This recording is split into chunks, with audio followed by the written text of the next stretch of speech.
말씀 보도록 하겠습니다. 자, 오늘 본문 말씀은 빌립보서 2장 19절에서 30절까지의 말씀입니다. 신약성경 319페이지 빌립보서 2장 19절부터 30절까지의 말씀입니다. 오늘 조금 기네요. 빌립보서 2장 19절에서 30절까지 말씀 제가 봉독하도록 하겠습니다. 내가 디모데를 속히 너희에게 보내기를 주 안에서 바람은 너희의 사정을 알므로 안위를 받으려 함이니 이는 뜻을 같이하여 너희 사정을 진실히 생각할 자가 이밖에 내게 없음이라. 그들이 다 자기 일을 구하고 그리스도 예수의 일을 구하지 아니하되 디모데의 연단을 너희가 안하니 자식이 아버지에게 함같이 나와 함께 복음을 위하여 수고하였느니라. 그러므로 내가 내 일이 어떻게 될지를 보아서 곧 이 사람을 보내기를 바라고 나도 속히 가게 될 것을 주 안에서 확신하노라. 그러나 에바브로디도를 너희에게 보내는 것이 필요한 줄로 생각하노니 그는 나의 형제요 함께 수고하고 함께 군사된 자요 너희 사자로 내가 쓸 것을 돕는 자라. 그가 너희 무리를 간절히 사모하고 자기가 병든 것을 너희가 들은 줄을 알고 심히 근심한지라. 그가 병들어 죽게 되었으나 하나님이 그를 긍휼히 여기셨고 그뿐 아니라 또 나를 긍휼히 여기사 내 근심 위에 근심을 면하게 하셨느니라. 그러므로 내가 더욱 급히 그를 보낸 것은 너희로 그를 다시 보고 기뻐하게 하며 내 근심도 덜려 함이니라. 이러므로 너희가 주 안에서 모든 기쁨으로 그를 영접하고 또 이와 같은 자들을 존귀히 여기라. 그가 그리스도의 일을 위하여 죽게 이르러도 자기 목숨을 돌보지 아니한 것은 나를 섬기는 너희 일에 부족함을 채우려 함이니라. 아멘. 오늘은 빌립보서 2장 19절에서 30절 말씀을 중심으로 오늘 나온 두 인물 디모데와 에바브로디도 이 두 인물에 대해서 오늘 좀 알아보는 시간을 갖도록 하겠습니다.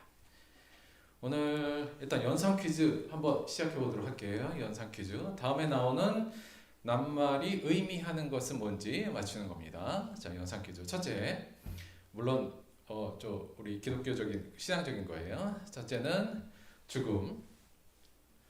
첫 번째 죽음. 두 번째 생명. 자, 여기서 맞추면 대박이긴 한데. 자, 죽음, 생명, 그 다음에 부활. 예수님 뭐 이러고 싶죠? 근데 그건 아니고, 자, 죽음, 생명, 부활. 그 다음 게 조금 결정적인 힌트가 될 수 있을 것 같아요. 요한. 뭘까요?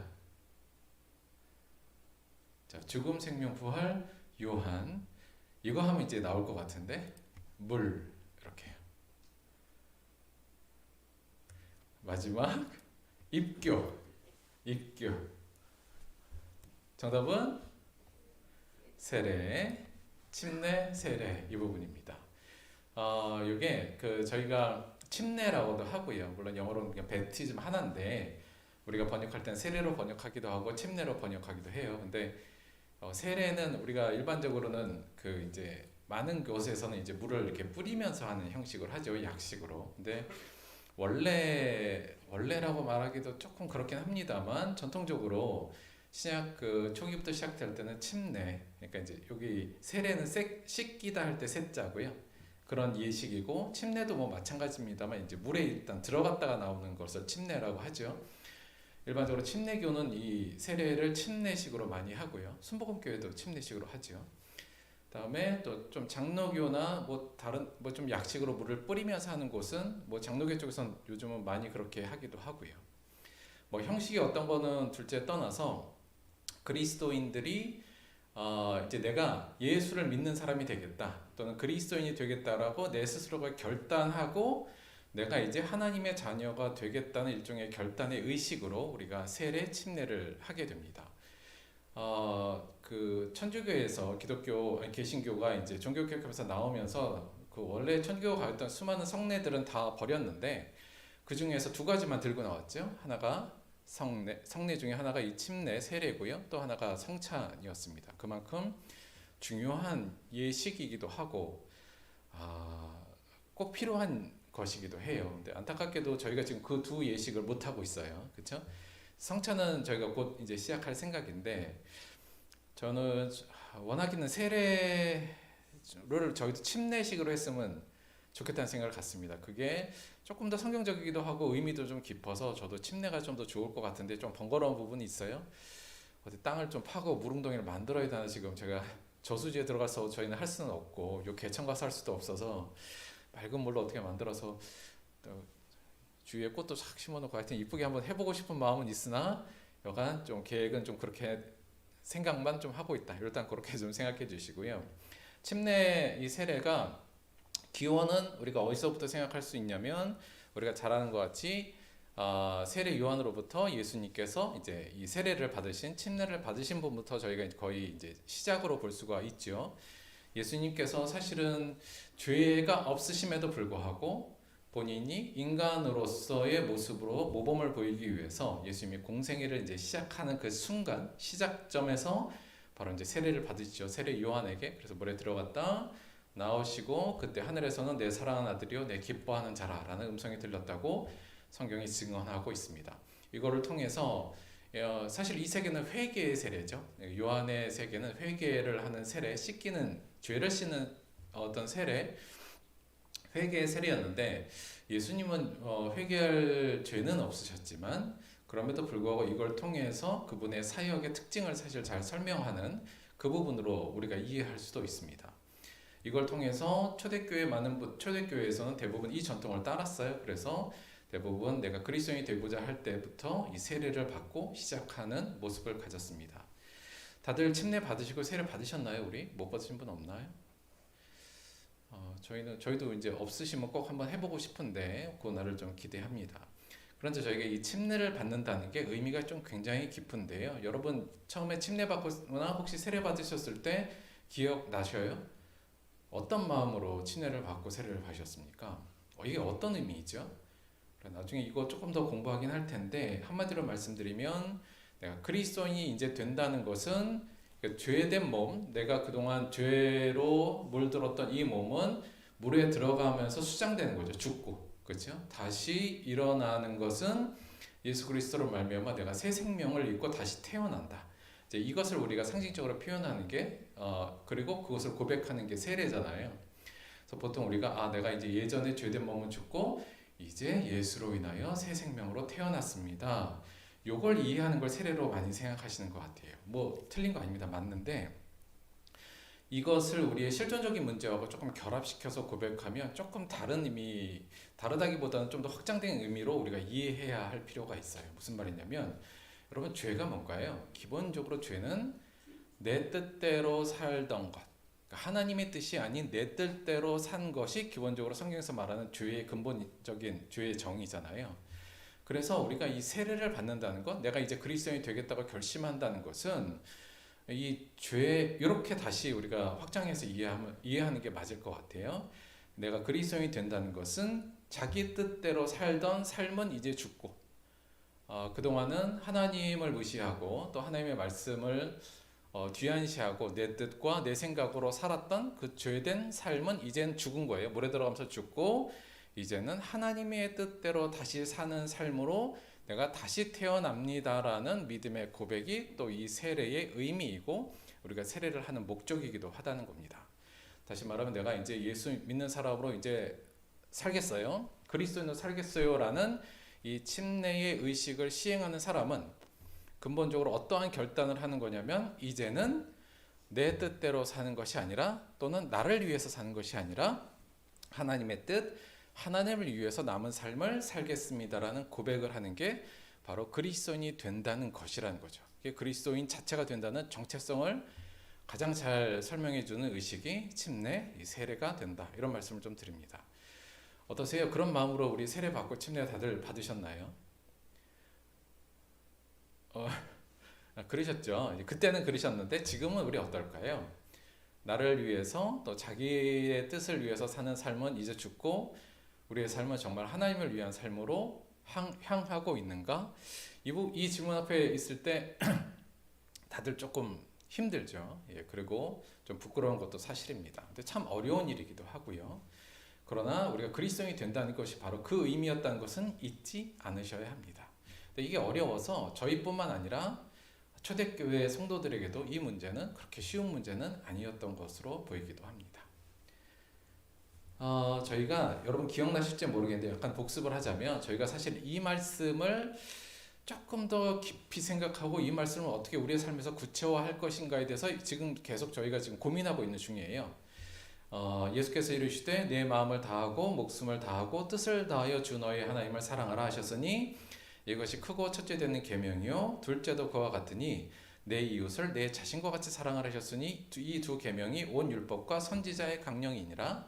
온 율법과 선지자의 강령이니라 한마디로 말하면 하나님의 뜻이니라. 이제 이렇게 우리가 이해하면 되는 건데, 그리고 하나님의 뜻이 우리가 마음을 다하고 목숨을 다하고 뜻을 다하여 하나님을 사랑하고 내 이웃을 내 자신과 같이 사랑하라는 것이 결국 하나님의 뜻이라는 이 명령, 구약 전체를 관통하고 신약의 예수님의 삶과 말씀을 이 관통하는 이 말씀을 저희가 두렵고 떨림의 마음으로 조금 더 구체화하고 이것을 우리 삶에 어떻게 구체화시켜서 만들어낼 것인가를 고민하자라는 것으로 해서 저희가 한 지난 몇 주 동안 지금 계속 이 고민을 좀 하고 있어요. 특히나 주 너의 하나님을 사랑하나 또 이웃을 사랑하라, 그거보다 우리가 지금 뭐에 관점을 두고 있냐면 그 앞에 형용사, 내 마음을 다하고 목숨을 다하고 뜻을 다해서 사랑하라, 그리고 이웃을 사랑하되 내 자신과 같이 사랑하라. 지금 이 형용사가 중요하다는 말씀을 드렸어요. 한마디로 말씀드리면 우리가 이 땅을 살아가는데 하나님을 사랑하고 이웃을 사랑할 때 그냥 적당히 사랑하고 때 되면 사랑하고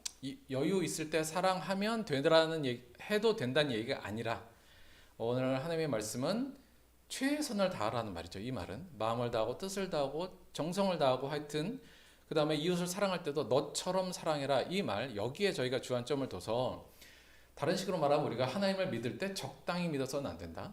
사랑을 할 때 그냥 어떤 뭐 시간 될 때 여유 될 때가 아니라 우리의 온 삶을 들여서 그리고 모든 것을 다 바쳐서 하나님을 사랑하고 이웃을 사랑하라는 게 하나님의 뜻이라는 이 사실을 저희가 조금 더 강조하고 있어요. 그게 정말 하나님의 뜻이라는 거.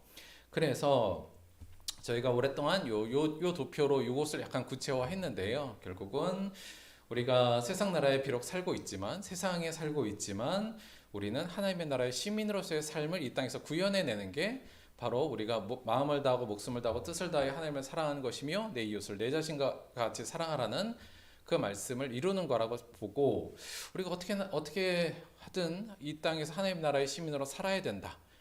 그래서 우리가 예수를 믿는다 그러면서도 세상 나라의 시민의 모습으로 살면 안 되고, 특히나 요 중간에 적당히 세상 나라 사람처럼 살기도 하고 적당히 하나님 나라의 시민으로 사는 중간 단계, 경계선상에서 왔다 갔다 하는 모습도 하나님의 뜻과는 거리가 멀다.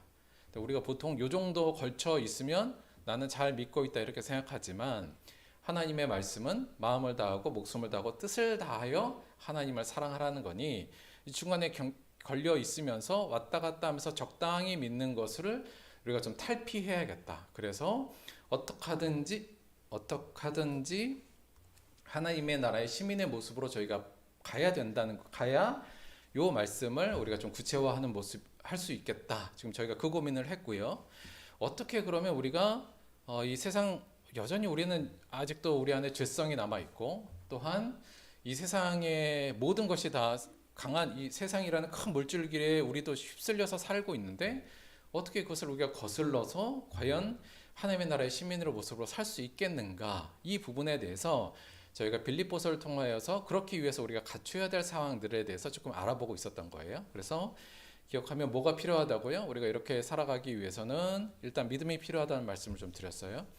세상에 유혹되는 것들, 뭐 돈이나 권력이나 명예 이런 건 다 손에 잡히기도 하고 눈에 보이는 건데, 우리가 보는 하나님의 나라의 가치 눈에 보이지 않는 거기 때문에, 따라서 우리에게 이 눈에 보이지 않는 가치에 대한 믿음이 분명히 필요하다. 이 부분을 말씀을 드렸고요. 두 번째, 강력한 소망이 있어야 된다. 무슨 소망이에요? 나는 일론 머스크처럼 큰 사람이 될 거야 라는 소망이 아니라, 어떤 소망이요? 내 몸 안에서 예수가 존귀케 되기를 원해. 이 소망을 우리가 가슴 깊이 좀 품어야 된다. 이 말씀을 좀 드렸고요. 또 뭐가 필요하냐면 이렇게 사는 것이 바로 구원의 증거라는 것에 대한 확신도 우리 안에 좀 있어야 된다는 말씀을 좀 드렸어요. 그 다음에 예수님의 마음과 그분의 태도, 한마디로 말해서 예수님의 삶을 품어야 된다. 그것을 우리 마음속에 품어야 된다. 아까 말씀드린 것 같이 뭐 세상에서 성공한 사람들의 삶을 마음에 품지 마시고 예수님처럼 어떤 삶이요? 자기를 낮추고 비워 종의 형체로 가져 하나님께 철저히 복종했던 그 삶을 우리 마음속에 좀 품어야겠다. 그 부분 말씀을 드렸고요. 또 어떤 게 필요하냐면 하나님과 하나님의 말씀에 대해서 두려움과 떨릴 정도의 두려움을 일단 갖는 것이 매우 중요하다. 이 말씀 좀 드렸습니다. 그래서 우리가 무엇보다도 하나님에 대한 이 경외하는 마음, 그의 말씀을 그냥 뭐 옆집 아저씨의 무슨 권고 정도 이렇게 들어서는 결코 안 된다. 하나님의 말씀을 무겁게 두려움과 떨림으로, 이 명령도 두려움과 떨림으로 받아들여야 된다 말씀을 드렸고요. 지난주에는 저희가 이렇게 하나님의 나라의 시민으로 사는 게 사실 세상 사람들이 볼 때는 좀 어처구니 없기도 하고요. 또 세상 사람들이 볼 때는 웃기는 삶이기도 하고 어찌 보면 지혜롭지 못한 삶이라고 얘기할 수도 있겠지만 그것이 진정한 가치 있는 삶, 그것이 진짜로 기쁘고 자랑할 만한 일하는 것에 대한 우리 안에 좀 확신이 있어야 된다. 그래서 내가 이 땅에서 뭐 돈 많이 벌고 물론 뭐 좋은 거 차고 좋은 거 먹고 뭐 이럴 때 기쁨과 자랑이 될 수도 있겠으나 그것은 곧 사라지는 일이고 우리가 알다시피 다 허무한 일들이 아니겠습니까? 진정한 가치 있는 것은 내가 하나님 나라의 시민으로 하나님 나라의 백성답게 이 땅에서 하나님의 명령, 특히나 내가 예수님의 사역 안에 지금 참여하고 있다는 이 마음, 예수님이 하셨던 그 일에 내가 동참자가 되어서 예수님의 사역을 뒤이어 끌고 가고 있다는 이 기쁨과 자랑으로 살아갈 수 있을 때 우리가 온전히 하나님의 나라의 시민으로 살아갈 수 있겠다. 지금 여기까지 저희가 한번 쭉 지켜온 거예요. 물론 그런다 할지라도 세상이 우리를 끌고 가고자 하는 힘들이 워낙 강력하기 때문에 어려울 수 있지만 지금 이 얘기를 하고 있는 바울의 모습들, 그의 삶을 볼 때, 그의 이러한 어떤 권면들을 볼 때 충분히 이러한 것들을 우리와 함께 할 때 우리가 넉넉히 세상을 이겨내고 하나님의 나라의 시민으로 이 땅에서 온전한 세상의 빛의 역할을 감당할 수 있다. 이제 이 부분을 소망을 갖고 이런 것들을 저희 안에 좀 구체화하고 만들어가자. 지금 저희가 이렇게 말씀을 쭉 드리고 있습니다. 물론 이 외에도 더 많은 것들이 좀 필요하겠죠. 그러나 일단 이 정도로 저희가 좀 정리를 해서 이 하나하나의 항목들에 대해서 저희가 좀 더 관심을 가지고 내 안에 이런 것들을 품으려고 노력하는 자세, 우리가 그거를 갖자. 이렇게 지금 그렇게 말씀드린 게 지금까지의 복습 정도 되겠고요. 오늘은 그럼 이렇게 하나님의 나라의 시민으로 과연 이런 마음을 가지고 살았던 사람들은 누가 있을까? 라고 할 때 우리가 대표적으로 지금 바울을 들 수 있겠죠. 지금 이 얘기를 바울이 했으니까요. 그런데 그거와 함께 오늘 두 명의 인물을 소개하려고 해요. 바로 디모데와 에바브로디도라는 사람입니다. 이 두 사람을 통해서 조금 더 우리가 하나님 나라의 시민으로 살아감에 있어서 무엇이 필요한지 어떻게 조금 더 구체화할지를 오늘 조금 더 한 걸음 더 나아가서 살펴보도록 할게요. 자, 오늘 이제 인물 3명을 조금 소개해야 되는데요. 사실 오늘 본문 말씀은 우리가 쭉 조금 읽어봤지만 약간 느낌이 다르죠. 뭐냐면 그동안은 사도 바울이 어떤 내용들이었냐면 복음에 합당한 생활을 해라. 예수님의 삶을 품어라. 또는 두려움과 떨림으로 네 구원을 이루어라. 그리고 기뻐해라. 이렇게 권면을 쭉 하다가 갑자기 오늘 본문 말씀은 이제 약간 사적인 얘기로 넘어갔어요. 사적이라기보다는 좀 일상적인 얘기, 어떤 신변에 대한 이야기, 어떤 계획에 대한 이야기로 조금 넘어가서 분위기는 좀 바뀌었죠. 그런데 그 이야기 안에 지금 3명의 인물이 나오고 있어요. 한 명은 말하고 있는 사도 바울이고요. 또 한 명은 디모데라는 사람이 언급되고 있습니다. 또 한 사람은 에바브로디도라는 사람이에요. 근데 전체적인 이 오늘 본문 말씀의 이야기는 이렇습니다. 그냥 잠깐 풀어드리면 사도 바울과 디모데와 에바브로, 여기서 약간만 소개드리면 일단 디모데는 어떤 사람이었냐면 원래 바울의 오랜 동역자였어요. 그러니까 바울이 2차 전도 여행을 떠날 때 이제 함께 했던 사람인데 나이도 좀 어리고 젊었습니다. 그런데 거의 사도 바울이 이제 픽업했다고 볼 수도 있어요. 그래서 사도 바울의 선교 여행 중에 오랫동안 함께 했고, 특히나 사도 바울이 어디 딴 데 가 있을 때 그가 이제 개척했던 교회에 거의 대사처럼 디모데가 가서 말도 전하고 또 돌보기도 하고, 거의 그러니까 뭐 사도 바울의 거의 뭐라 그래야 돼? 대사의 역할을 했던 사람이 디모데입니다. 디모데의 약간의 특징은 그 어머니는 유대인이고요, 아버지는 이방인 그리스인이었어요. 그래서 혼혈, 그 당시 혼혈이 큰 의미는 없었겠습니다만 혼혈이었고, 아울러서 우리가 잘 알듯이 바울이 영적 아들이라고 부를 만큼 바울과 가까운 사이 동역자였다 이렇게 볼 수 있습니다. 이 에바브로디도는 저희가 좀 이름이 어색하죠. 잘 모르는 사람이고 이 빌립보서 여기에만 좀 나오는데, 한마디로 말씀드리면 이 사람 누구였냐면 빌립보 교회 성도였어요. 그러니까 바울이 유럽에 처음 가서 세운 교회가 빌립보 교회였거든요. 근데 그 교회의 서영도였는데, 이 빌립보 교회가 유럽에서 처음 세운 교회잖아요. 그러니까 바울이 쭉 선교 여행 다닐 때 이 빌립보 교회가 유럽 선교의 전초기지 역할을 했습니다. 그리고 이 교회가 바울을 잘 지원을 해줬어요. 바울이 멀리 선교 여행 가 있으니까 이 빌립보 교회가 자기들이 바울이 필요한 물건이나 뭐 재정적인 부분을 바울에게 많이 지원을 해줬는데, 그때 이 에바브로디도를 통해서 그 지원금을 가지고 사도 바울에게 갔던 사람이 에바브로디도입니다. 그러니까 그때 가서 빌립보 교회에서 한 후원금을 들고 사도 바울에 가서 전달해주고, 그래서 사도 바울과 같이 이제 사역을 하면서 돌아다녔어요. 그래서 이제 그런 사람이었는데, 지금 현재 상황은 어떻게 되냐? 사도 바울은 지금 어디에 있어요? 빌립보 편지를 쓸 때 감옥에 갇혀 있잖아요. 그 주변에 지금 디모데와 아마 에바브로디도는 계속 연락을 하면서 면회도 하면서 관계를 유지하고 있던 찰나입니다. 사도 바울이 이제 빌립보 교인들에게 편지를 쓰면서 이제 어떻게 하려고 했냐면, 편지를 누구한테 보내야 되잖아요. 그러니까 빌립보 교회 편지를 보낼 때 지금이야 뭐 우체통에 넣으면 되지만 당시에는 사람이 직접 가서 편지를 전달해야 되니까, 이 에바브로디도 원래 빌립보 교회 성도잖아요. 이 사람에게 이 편지, 지금 쓰고 있는 편지를 들려서 이제 보냅니다. 그래서 내가 이제 곧 에바브로디도에게 이 편지를 들려서 너에게 보낼 테니까 이 에바브로디도를 너희들이 잘 영접해줘라. 그리고 내가 조금 있다가 디모데를 너희들한테 또 보내고 싶어, 이렇게 얘기를 하는 거예요. 왜 보내고 싶냐면 너희들이 이 편지를 받고 너희 교회가 또 어떻게 되어 있는지, 사정이 어떤지 내가 디모데를 좀 보낼게. 그가 가서 너희를 또 잘 돌봐주고 너희 불편한 게 있으면 도와줄 거야. 그리고 내가 만약에 풀려나게 되면, 감옥에서 풀려나오게 되면 그 다음에 내가 꼭 너희들에게 나도 찾아갈게. 지금 전체적으로는 이 내용을 쓰고 있는 게 오늘 본문의 내용이었어요. 내용 자체는 뭐 그렇게 어려움은 없죠. 그런데 오늘 말씀의 이 중간에 그러면서 이 디모데와 에바브로디도를 이제 픽해서 사도 바울이 이제 보내는 건데, 이들에 대한 평가 또는 이들에 대한 언급이 굉장히 좀 흥미롭고 저희들이 좀 더 관심 가져야 될 부분인 것 같아요. 하나하나 좀 살펴볼게요. 일단 디모데인데 2장 20절 19절부터 제가 잠깐 보면 이래요. 내가 디모데를 속히 너희에게 보내기를 주 안에서 바람은 너희의 사정을 알미로 안위를 받으려 함이니. 그러니까 내가 디모데를 속히 너희에게 보내려고 하는 것은 디모데를 통해서 너희 사정을 내가 좀 잘 알고 싶어. 그래서 내 마음이 좀 위로를 받고 싶어. 뭐 이런 내용이에요. 그런데 20절 보면 이는 내가 디모데를 보내는데 이렇게 얘기해요. 이는 뜻을 같이하여 너희 사정을 진실히 생각할 자가 이밖에 내게 없습니다. 자, 그러니까 너희 교회에 가서, 빌립보 교회에 가서 너희의 사정을 진실로 잘 지켜주고 돌봐줄 거라고 생각하는 사람이 내 주변에 디모데밖에 없네. 지금 이 얘기예요. 사실 사도 바울 주변에 사람들이 적진 않았을 거거든요. 그런데 정말 그 교회에 가서 진실하게 자신의 사심 없이 자기의 욕심을 부리지 않고 전적으로 너희를 위해서 마음을 쓸 사람이 내가 볼 땐 디모데밖에 없다. 디모데를 그래서 너희한테 보낼게. 지금 이 얘기를 하면서 나오는 부분이 21절이에요. 그들이 다 자기 일을 구하고 그리스도 예수의 일을 구하지 아니했다, 이렇게 돼 있어요.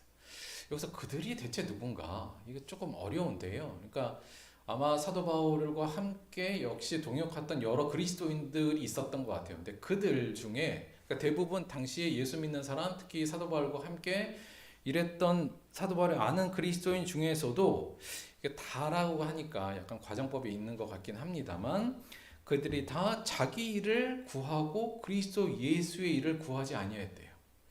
많은 당시의 그리스도인들도 다들 침례를 받고 세례를 받고 나는 이제 내 삶이 아니라 하나님을 위한 삶을 살겠습니다 라고 고백하고 그리스도인이 됐지만, 여전히 많은 사람들이 어떠한 신앙의 삶을 살았어요?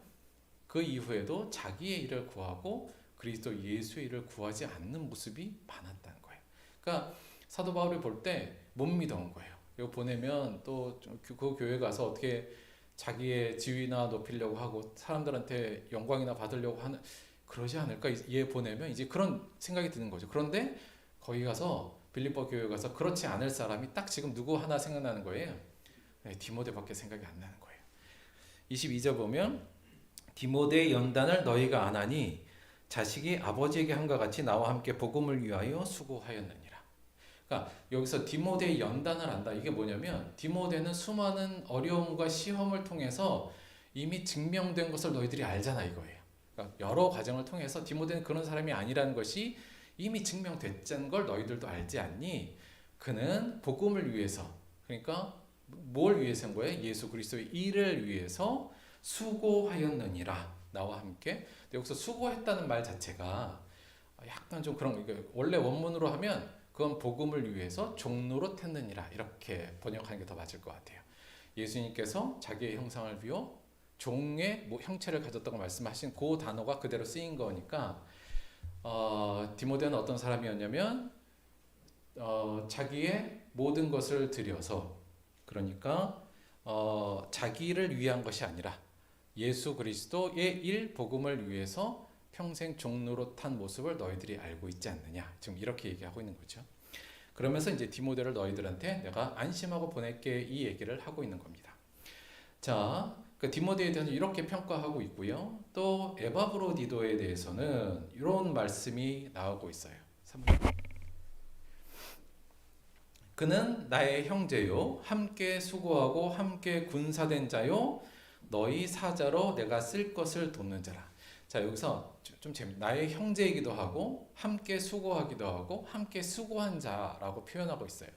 우리가 예수 안에 있으면 일단 형제가 되잖아요, 기본적으로. 그러니까 이거는 우리가 예수 안에 있는 사람 무조건 형제라고 부르니까 형제이기도 한데 함께 수고했다, 함께 동역했고요. 또 함께 군사됐다는 얘기는 수많은 고난을 함께 이겨내고 싸워왔다, 이렇게 이야기할 수 있죠. 그러니까 사도 바울과 함께 그렇게 열심히 함께 일했던 사람인데, 그가 너희 무리를 간절히 사모하고, 원래 그 교회 출신이니까 당연히 간절히 사모했겠죠. 사모하고 자기가 병든 것을 너희가 들은 줄을 알고 심히 근심했어요. 그러니까 이게 에바브로디도가 결국 이제 빌보 교회에 있다가 멀리 지금 사도 바울을 만나러 왔잖아요. 먼 여행을 통해서 왔어요. 문제는 오자마자 어떤 일이 벌어졌냐면 병에 크게 들었어요. 그러니까 중간인지 아닌지 모르겠습니다만 병이 크게 들어가지고 힘들어한 얘기가 어떻게든 빌립보 교회한테 들어간 거예요. 그랬더니 지금 뭘 근심하고 있어요? 내가 병든 것을 근심하는 것이 아니라 빌립보 교인들이 이것 때문에 근심하면 어떡하나를 근심하고 있어요. 굉장히 진실된 모습을 더 잘 보여주고 있죠. 마지막 2장 30절에 보면 이 에바브로디도에 대해서 사도 바울이 이렇게 얘기해요. 그가 그리스도의 일을 위하여 죽기에 이르러도 자기 목숨을 돌보지 아니한 것은 나를 섬기는 너희 일의 부족함을 채우려 함이니라. 그가 정말 죽을 만큼 아프고 죽을 만한 병이 들었음에도 불구하고 어떻게 했어요? 자기의 목숨을 먼저 돌보지 않고 자기가 받은 사명, 사도 바울을 끝까지 도와주라는 그 사명에 최선을 다한 사람이다 라고 지금 평가하고 있습니다. 우리가 쭉 읽어온 내용 중에 이 두 인물이 툭 튀어나오는데, 아마 사도 바울은 우리가 봤던 복음에 합당한 삶을 살았던 사람, 예수의 삶을 품었던 사람으로 이 두 사람을 마음에 담고 있었다고 볼 수 있어요. 근데 이 두 사람의 근본적인 특징이 이건 것 같아요. 이 두 사람을 통해서 진정한 하나님의 사람, 하나님의 백성, 예수의 삶을 품고 사는 그리스도인의 특징이 또 하나 잘 나타나는데, 디모데가 이렇게 됐죠. 그들이 다 자기 일을 구하고 그리스도 예수의 일을 구하지 아니하였으나, 수많은 사람들이 그랬으나 디모데는 자기의 일을 구한 것이 아니라 예수 그리스도의 일, 복음을 위하여 끝까지 종노릇한 사람으로 여기서 지금 평가되고 있고요. 마찬가지로 에바브로디도도 마찬가지잖아요. 그리스도의 일을 위하여 죽게 이르러도 자기의 목숨을 돌보지 아니하였다. 한마디로 말하면 에바브로디도와 디모데는 자기의 유익을 구하지 않고 자기의 일을 먼저 생각한 것이 아니라 자기의 삶을 하나님을 위한 삶으로 설정하고 그 일에 최선을 다한 사람으로 지금 제시되고 있고요. 그런 사람이 어떤 사람이에요? 진실한 사람이 될 수밖에 없어요. 그러니까 우리가 예수를 믿어도 진실하지 않을 수 있잖아요. 자기의 유익을 구하기 시작하면 진실하지 못해요. 그렇죠? 내가 누구를 섬기고 봉사한다 할지라도 속내는 다른 목적을 위해서 하기도 하고. 그런데 이 둘은 진정으로 자기 일을 구하기보다 예수 그리스도의 일을 추구했던 사람이며, 그를 통해서 그들의 삶과 그들의 종노릇함, 수고는 언제나 진실된 모습이었다라고를 우리가 살펴볼 수 있을 것 같습니다. 한마디로 말씀드리면, 우리가 정리를 하면 바울, 그리고 에바브로디도, 디모데, 이 세 사람은 성경에서 제시했던, 혹은 바울이 제시했던 가장 멋진 혹은 참된 그리스도인의 모습을 우리에게 보여주는 모델이라고 볼 수 있을 것 같아요. 이들은 복음에 합당한 삶을 살았고 예수님의 삶을 품은 자들이었습니다. 우리가 한걸로 쭉 얘기를 드리면, 이들은 겸손함으로 남을 낮게 여기고 자기보다 남을 먼저 돌보는 자였죠. 디모데도 그랬고, 지금 에바브로디도도 그런 모습을 오늘 본문에서도 살펴봤고요. 또 예수님처럼 하나님과 이웃들의 종이 되어 섬기는 모습을 보였던 사람이며, 두렵고 떨림으로 하나님께 복종한 자들이고, 또 예수님의 사명의 참함을 기쁨과 자랑으로 삼은 자들이라고 할 수 있을 것 같습니다. 특히나 오늘은 5번하고 6번이 조금 더 우리의 그 구체화에 조금 더 신경 쓰는 부분인데요. 뭐냐면 자기 일이 아닌 예수님의 일을 추구한 자. 수많은 그리스도인들이 있지만 먼저 자기 일을 추구하고 예수님의 일은 그 다음으로 미루는 경우가 우리도 많지요. 6번, 침례에 합당한 그리스도인이었다. 다시 말하면 세례. 이게 말이 좀 그렇죠. 그러니까 자기가 처음에 결단한 그리스도인의 모습을 끝까지 유지하는 사람이었다. 이렇게 얘기하면 되겠네요. 그렇죠? 침례에 합당한. 우리가 침례 받을 때 뭘 고백한 거예요? 이제 나를 위한 삶, 내 뜻을 내세우는 삶은 물에 빠져 죽고 새로 예수 그리스도의 삶, 하나님의 말씀을 따르는 삶으로 살아나겠습니다라는 그 고백을 변치 않고 끝까지 유지했던 사람이 이들이다. 이렇게 규정할 수 있을 것 같고요. 우리가 쭉 얘기한 대로 하자면 세상에 길들여지지 않은 자들이다. 이렇게 또한 얘기할 수 있을 것 같습니다. 물론 좋은데요. 그러니까 이렇게 이들이 그렇다는 걸 저희가 보고 이제 모델로 삼아야 되는데, 이쯤에서 한 가지 좀 의문이 드는 게 있어요. 의문이라기보다는 이제 이런 질문을 좀 던져야 될 것 같아요. 뭐냐면 무엇이 그들을 이렇게 참된 그리스도인으로 만들었을까? 이제 이 부분이죠. 저희들도 이제 구체화하려면 이 부분을 좀 생각해 봐야 되잖아요. 물론 저희가 여태까지 쭉 얘기했죠. 그래서 믿음, 소망, 구원의 증거 이런 것들을 갖고 있었겠죠. 예, 그건 쭉 사도 바울이 그렇게 가르치고 교육했으니까. 그런데 이 셋 모두 다 삶을 볼 때 한 가지 공통점이 좀 보여요. 무슨 공통점이 보인가요? 바울, 디모데, 에바브로디도, 이들이 지금 공통적으로 복음에 합당한 자, 예수의 삶을 품은 자, 우리가 볼 때는 침례에 합당한 그리스도인으로 제대로 살고 있는데, 이들을 이렇게 만들었던 것 중에 이들에게 공통적으로 보이는 또 한 가지가 보입니다. 그것이 뭐냐면 고난이에요. 연단. 사실은 고난은요, 우리가 평소에는 우리가 정말 진실된 그리스도인지 아닌지 우리도 모르잖아요. 내 자신도 사실은 몰라요. 고난이 앞에 탁 닥치면 그때 비로소 이 사람이 자기를 위한 그리스도인인지 하나님을 위한 그리스도인인지가 사실은 구별되기 마련이죠. 그래서 고난은 보통 이것을 구별해주는 역할을 하기도 합니다. 그런데 반대로 얘기하면 고난은 우리가 정말 하나님을 중심으로 사는 그리스도인으로 만들어가는 역할을 해요. 왜 그러냐면 우리가 쭉 살아가다가 예수 그리스도의 삶을 가다가 고난이라는 게 툭 튀어나오면, 고난은 우리에게 선택을 강요합니다. 무슨 선택을 강요해요? 이 고난을 네가 회피함으로 너 자신을 위할 거냐, 아니면 이 고난을 견뎌내면서도 하나님을 위한 일을 할 거냐, 이걸 우리에게 강요하잖아요. 그러니까 고난이 우리 앞에 오면 이 선택을 강요하게 되고, 이 선택의 순간에 내가 그럼에도 불구하고 고난을 내가 견뎌내면서도 하나님의 일을 먼저 추구하겠다라고 결단하면서부터 그의 신앙이 성장하기 시작하거든요. 그리고 더 발전하고 더 강화되거든요. 그러니까 이 고난은 사실은 우리의 신앙을 판별하는 역할도 하지만, 우리의 신앙이 진정한 신앙으로 나 중심의 신앙에서 하나님 중심의 신앙으로 변화되게 만드는 역할도 분명히 한다고 볼 수 있는데, 이 세 가지가 다 이 세 사람들에겐 있었던 것 같아요. 자, 바울은 무슨 고난이 있었나요? 이건 입으로 설명하기도 좀 워낙 많아서 다 설명할 수 없습니다만, 우리가 바울의 문서들을 통해서 보면 지금도 현재 바울은 투옥되어 있고요. 뭐 고문도 많이 당했겠죠. 아울러서 바울은 그의 생애 동안 그의 선교 사명 동안 적대자들을 통해서 사실 여긴 적대자라 그래도 다들 그리스도인들이 많았어요. 대부분이 그리스도인들이죠. 물론 일반 유대인들도 있었지만 유대인 출신의 그리스도인들도 사도 바울을 엄청나게 비난을 많이 했습니다. 그들을 통해서 무시도 많이 당했고요. 비난도 많이 당했고 사실은 평생을 살해 유업으로 유업을 당하면서 살았던 사람이 사도 바울이었고 우리가 알다시피 사도 바울은 경제적으로도 그렇게 늘 고난 가운데 있었어요. 늘 배고픔을 호소하기도 했었지요. 아울러서 사실 이거 동료들의 배신 이게 참 무서운 일인데 오늘 말씀에서 잠깐 나오잖아요. 그들은 다 자기 일을 구하고 예수의 일을 구하지 아니하였다.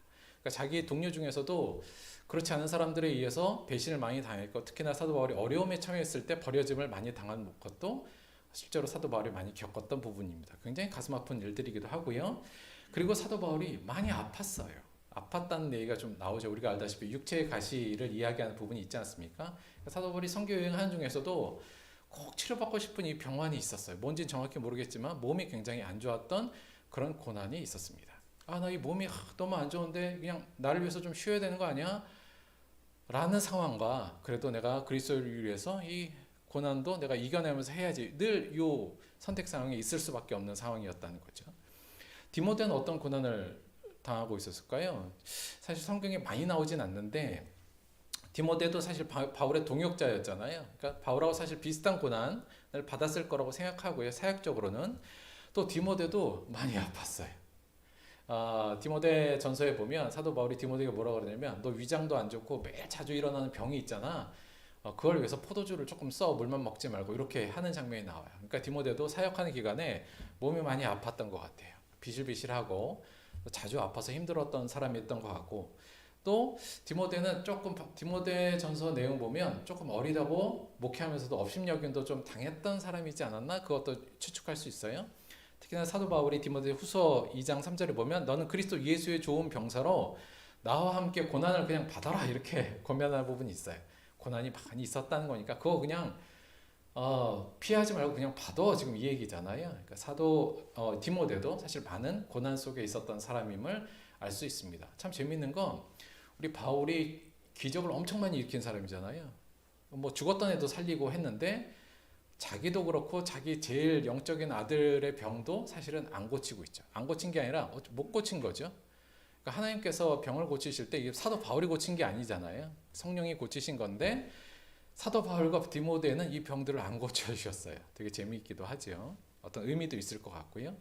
에바브로디도에 대해서는 정말 우리가 아는 내용이 별로 없으나 오늘 말씀에 의하면 그는 그래도 청혼의 품을 품고 하나님을 위해서 사도 바울을 섬기기 위해서 머나먼 길 선교여행을 떠났으나 무슨 일이 벌어졌어요? 그가 병들어 죽게 되었다. 그 또한 많이 아픈 거예요. 아팠던 고난이 좀 있었던 것 같습니다.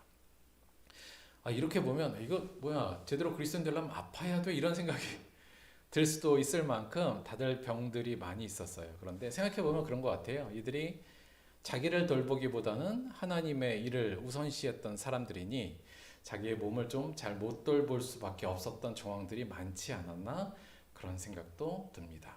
여간 이들이 겪었던 이런 고난들이 제가 보기에는 더욱더 이 고난을 통해서 이건 나를 위한 길, 나를 위해서 고난을 회피하는 것보다 이 고난을 겪어내고 이겨내면서까지도 하나님의 일을 먼저 추구하려는 그들의 신앙적 모습이 이 고난을 통해서 형성되고 강화되었다고 보는 게 맞을 것 같아요.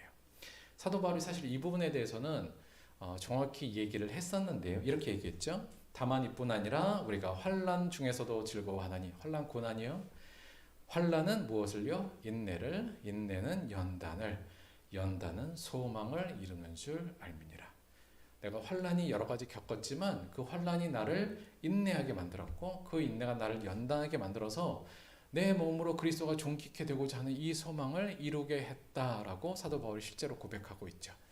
아마 그들이 겪었던 어찌 보면 이 환난에 대한 사도 바울의 이 생각이 이 제자들에게도 아마 전해졌고 이 제자들도 이 환난을 통하여 더욱더 내가 아닌 내 일이 아닌 그리스도 일을 위해 평생을 사는 침례 때 고백한 세례 때 고백한 그리스도인의 가장 기본적인 정체성을 끝까지 유지할 수 있지 않았나 그렇게 저희가 생각해 볼 수 있을 것 같습니다. 이렇게 이제 정리할게요. 디모데와 에바브로디와 같은 믿음의 길을 우리 같이 따라갑시다. 조금 더 정확히 얘기하자면 그리스도인이라 말하지만 자기 일을 구하고 그리스도 예수의 일을 구하지 않는 오늘날의 신앙적 현실에서, 이건 뭐 오늘뿐만 아니라 과거에도 그랬던 것 같고요. 복음을 위해 종노릇하는 자가 되자. 예수님의 일을 위해서 끝까지 종노릇하며 수고하는 자가 되자. 세 번째, 우리에게 다가오는 고난을 기쁨과 자랑으로 여기고 연단을 통한 성숙의 기회로 삼자. 각자 다르겠습니다만 예수 안에서 많은 연단들과 어려움이 있으실 거라고 생각됩니다. 근데 이걸 통해서 내가 아닌, 나의 일이 아닌 예수님의 일을 위한 삶의 길로 이것이 나를 인도하겠구나라고 기회로 삼고 함께 잘 이겨내게 되시기를 다시 한번 바랍니다. 마지막으로 꼭 오늘 강조하고 싶은 부분인데요. 자기 일이 아니라 예수 일을 추구하는 것이 이게 그리스도인의 기본이고 정체성인 것을 좀 확고히 했으면 좋겠어요. 그건 예수 잘 믿는 사람들이 그렇게 하는 거잖아요가 아니라 예수 믿는 사람들은 이래야 된다는 거예요. 그래서 나는 예수 잘 안 믿으니까 이렇게까지 할 필요는 없지, 이게 아니라 내가 그리스도인이 되겠다라는 결단은 바로 내 일이 아니라 이제부터는 예수님의 일, 하나님의 일을 추구하겠다는 결단이니 이것이 그리스도인들의 가장 기본이고 정체성이라는 사실은 명확히 기억해야 된다는 말씀을 좀 드립니다. 근데요, 이런 생각이 문득 들 수가 있을 것 같아요. 뭐냐면, 아니 자기 일이 아니라 예수님을 구하며 살라는 건 좀 너무한 거 아닙니까? 약간 이런 느낌. 어떻게 이 땅 살면서 우리가 자기 일도 하고 내 일도 좀 추구하고 적당히 하나님 일도 좀 하고 뭐 그게 맞는 거지, 어떻게 하나님만 일을 추구하며 살라는 거, 이거 조금 너무한 거 아니에요? 이런 생각이 안 드나요? 저는 약간 그런 생각이 좀 들었는데 이거 너무 무리한 거 아닙니까? 라는 생각이요. 만약에 제가 이 질문을 사도 바울한테 던졌으면 조금 체면 몰고 하고 그래도 이거 너무한 거 아닙니까? 그래도 적당히 좀 나를 위한 것도 사는 거지, 이게 너무한 거 아니에요? 만약에 이렇게 우리가 사도 바울에게 질문했다면 사도 바울은 이렇게 대답했을 것 같아요. 뭐라고 했을까요? 아마 이렇게 대답했을 겁니다. 하나님의 아들 예수께서 먼저 자기 일이 아니라 너의 일을 구하고 위해서 이 땅에 오셨고 사셨고 죽으셨잖아. 너 그게 무슨 말이니? 아마 이렇게 했을 것 같아요. 사도 바울이 로마서 5장 6절에 이렇게 해야죠. 우리가 아직 연약할 때 기약대로 그리스도께서 경건하지 않은 자를 위하여 죽으셨도다. 의인을 위하여 죽는 자가 쉽지 않고 선인을 위하여 용감히 죽는 자가 혹 있거니와 우리가 아직 죄인 되었을 때 그리스도께서 우리를 위하여 죽으심으로 하나님께 우리에 대한 자기의 사랑을 확증하셨다. 예수님은 무엇을 위해서 사셨어요? 자기 일을 위한 게 아니라 우리의 일을 위해서 사셨잖아요. 우리를 위해서, 우리의 죄를 담당하기 위해서 이 땅에 오셨고 사셨으며 십자가에 달려 죽으셨습니다. 그 예수를 믿는 우리가 이제 예수를 위해 사는 삶을 살겠다고 하는 게 그게 왜 이상하지? 라고 아마 사도 바울이 우리에게 되물을 것 같아요. 뭔 소리야? 예수님이 우리를 위해서 먼저 사셨는데 우리가 이제 예수님을 위해서 사는 건 너무나도 당연한 거 아니겠니? 저는 아마 그렇게 사도 바울이 대답했을 거라고 생각합니다. 워낙에 우리 들복교회 성도님 여러분 모두가 자기의 일이 아닌 예수 그리스도의 일을 위해서 사는 삶이 그리스도인의 삶이며 이것이 우리의 기쁨과 자랑이라는 것, 그리고 이것이 그리스도인의 기본이고 정체성이라는 사실을 꼭 잊지 마시기 바랍니다. 마지막으로 사도 바울의 유명한 말씀인데 사도 바울이 품었던 생각을 보면서 마치도록 할게요. 갈라디아서 2장 20절입니다. 내가 그리스도와 함께 십자가에 못 박혔나니 그런즉 이제는 내가 사는 것이 아니요 오직 내 안에 그리스도께서 사시는 것이라. 이제 내가 육체 가운데 사는 것은 나를 사랑하사 나를 위하여 자기 자신을 버리신 하나님의 아들을 믿는 믿음 안에서 사는 것이라. 우리가 나를 위해서 살았던, 우리의 일을 위해서 살았던 과거의 우리는 이미 예수님과 함께 십자가에 나는 못 박았고 이제는 내가 내 안에 사는 것은 예수로 산다는 이 사도 바울의 고백, 이 고백이 저와 여러분의 고백이 되고 또한 이 고백을 공유했던 디모데와 에바브로디도와 같은 세상의 빛의 사역을 감당했던 사람들이 되어서 우리가 마지막 하나님 나라에 갔을 때 칭찬받는 저와 여러분이 되기를 주님의 이름으로 축원드립니다. 말씀 생각하시면서 함께 잠시 기도하도록 하겠습니다.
그 옛날 많은 이들이 내가 이제는 예수를 위한 삶을 살겠다 고백하고 그리스도인이 되었지만 여전히 자신의 일을 위하여 살던 수많은 그리스도인들 중에 그럼에도 불구하고 바울에게는 끝까지 자기 일이 아닌 하나님의 일을 위해 헌신하고 노력한 디모데와 에바브로디도가 있었음을 봅니다. 그리고 바울에게 그 둘이 있었기에 그의 사역이, 그의 역사가 성공할 수 있었음을 저희들이 바라봅니다. 오늘 이 땅에 또 수많은 그리스도인들 또한 내가 그리스도인이라 고백하고도 여전히 자기를 위한 일로 살아가는 수많은 그리스도인들 중에 우리 들벗교회와 들벗교회 성도님들이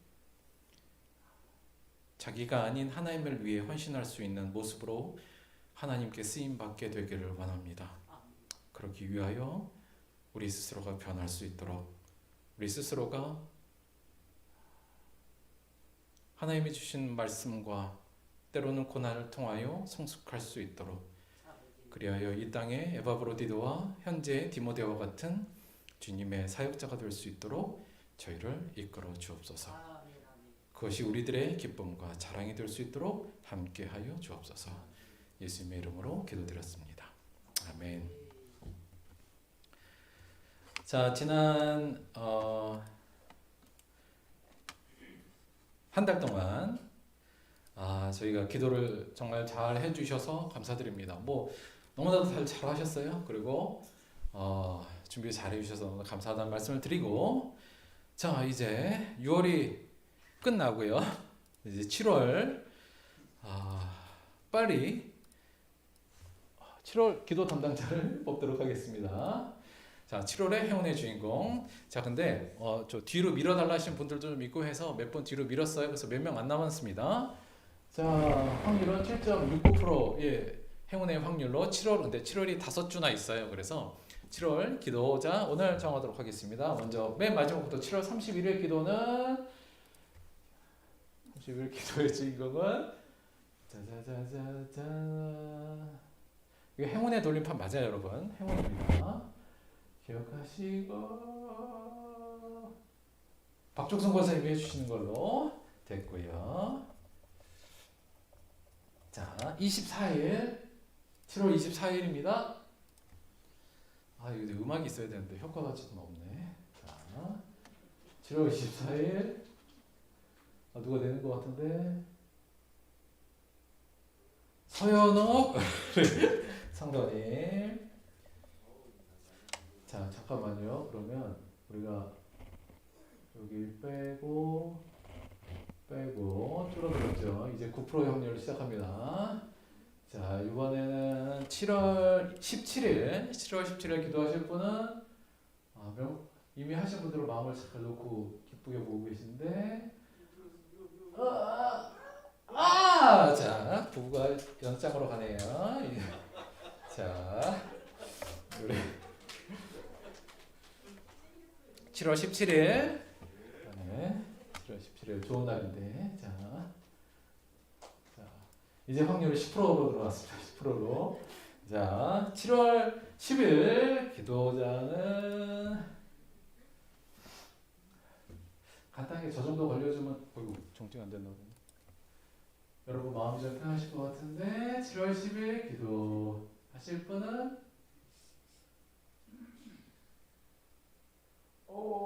와, 딱 맞네. 김도현. 요즘 되냐 여러분들 긴장이 좀 풀어지고. 자, 마지막 다음 주 대망의 다음 주. 다음 주에 영광의 주인공 누가 될 것인가 갑니다. 다음 주 기도는 얼마 없네요. 자, 주 기도는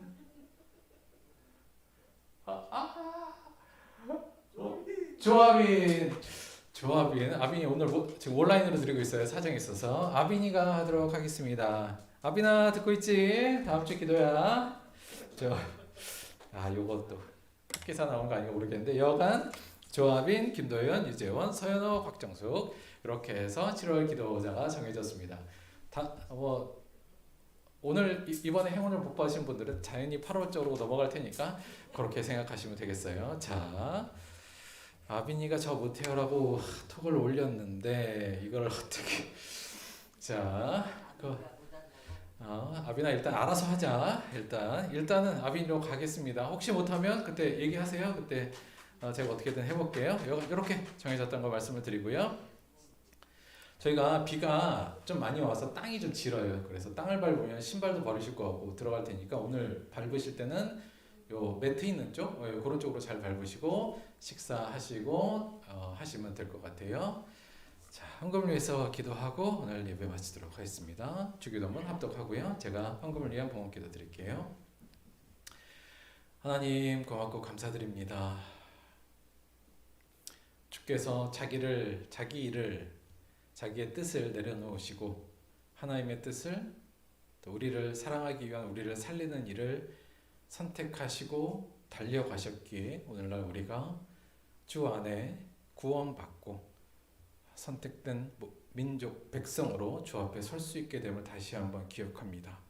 이제 그 주신 은혜에 감동하여 감격하고 보답하고자 이제 우리를 위해 살던 삶을 죽고 그리스도를 위한 하나님을 위한 삶을 살도록 결단한 우리들이 이 마음을 잊지 않고 하루하루 살아갈 수 있도록 도와주옵소서. 바울과 디모데와 에바브로디도의 삶의 모습, 그들의 신앙의 모습을 본받아 우리도 자기 일이 아닌 그리스도 일을 위하여 먼저 헌신할 수 있는 자, 그리하여 진실되게 하나님을 섬기고 이웃을 섬길 수 있는 자로 저희가 될 수 있도록 도와주옵소서. 주신 은혜 감사하여 주 앞에 예물로 나와왔습니다. 이 예물을 드림으로 우리가 더욱더 진실되게 하나님을 사랑하고 이웃을 사랑하는 사람이 될 수 있도록 우리의 비움이 더욱더 발전될 수 있도록 도와주옵시고 예물일 수 있는 모든 곳에 하나님의 사랑과 은총이 임할 수 있도록 도와주옵소서. 감사드리며 예수님의 이름으로 기도드렸습니다. 아멘. 다 같이 주기도문 합독하심으로 오늘 예배 마치도록 하겠습니다. 하늘에 계신 우리 아버지여, 이름이 거룩히 여김을 받으시오며 나라가 임하시오며 뜻이 하늘에서 이루어진 것 같이 땅에서도 이루어지이다. 오늘 우리에게 일용할 양식을 주시옵고 우리가 우리에게 죄진 자를 사하여 준 것 같이 우리 죄를 사하여 주시옵고 우리를 시험에 들게 하지 마시옵고 다만 악에서 구하시옵소서. 나라와 권세와 영광이 아버지께 영원히 있사옵나이다. 아멘.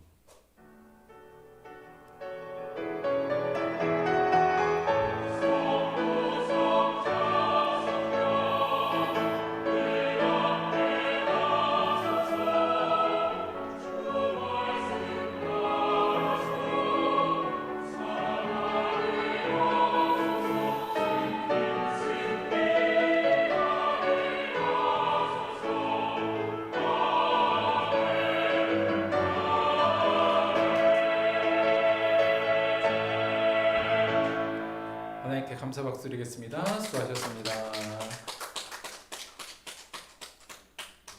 오늘 저희가 도시락 지난주 같은 도시락 먹을 텐데 혹시 부족하신 분들은 라면하고 햇반 같은 것도 준비해 놨거든요. 더 잘 드시면 알아서 드시면 되겠습니다. 오늘 도시락도 약간 여유가 있을 것 같아요.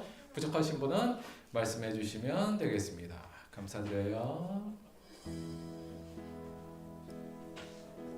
나 지금은 비록 땅을 버타며 살지라